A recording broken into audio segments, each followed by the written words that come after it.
जमीन पे लगे हुए हैं। जब ये जमीन इन लोगों ने खरीदी तो इन सब के खिलाफ थाने में एफआईआर दर्ज हो गई। आज की तारीख में बीजेपी के मेयर का रिश्तेदार रवि मोहन तिवारी और उसके साथ कुसुम पाठक, हरीश पाठक, ये सारे लोग इसमें नामजद हैं और इनके ऊपर मुकदमे दर्ज हो गए। ये तमाम लोगों पे इन पे मुकदमे दर्ज हो गए। एफआईआर की कॉपी है, ये आपको मिल जाएगी सब।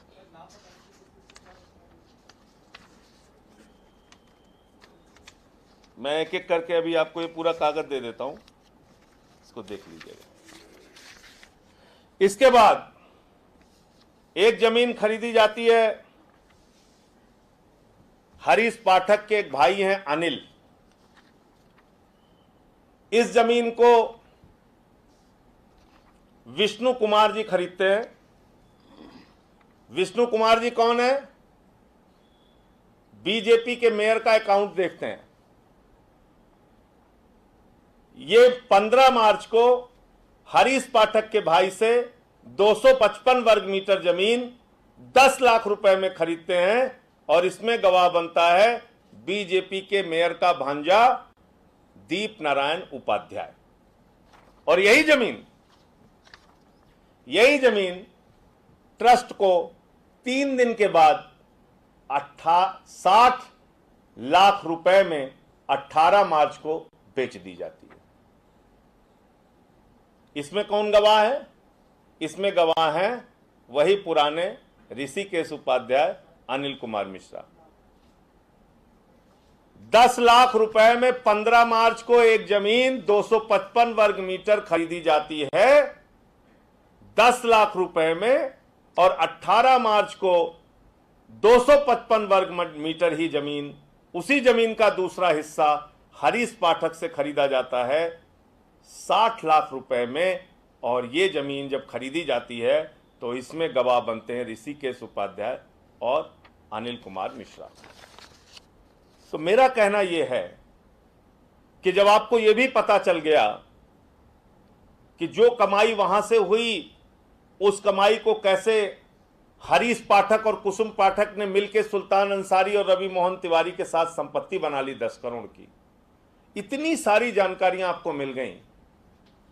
क्या इस देश में सारी जांच एजेंसियां मर चुकी हैं?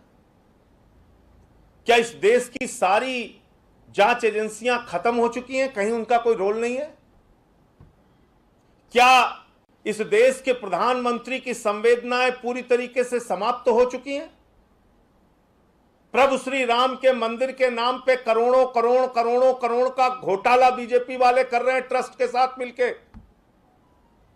और अभी तक इस पर कहीं कोई कार्रवाई नहीं हो रही है। और इसीलिए मैंने राष्ट्रीय स्वयंसेवक संघ के प्रमुख श्री मोहन भागवत जी को चिट्ठी लिख के उनसे समय मांगा है।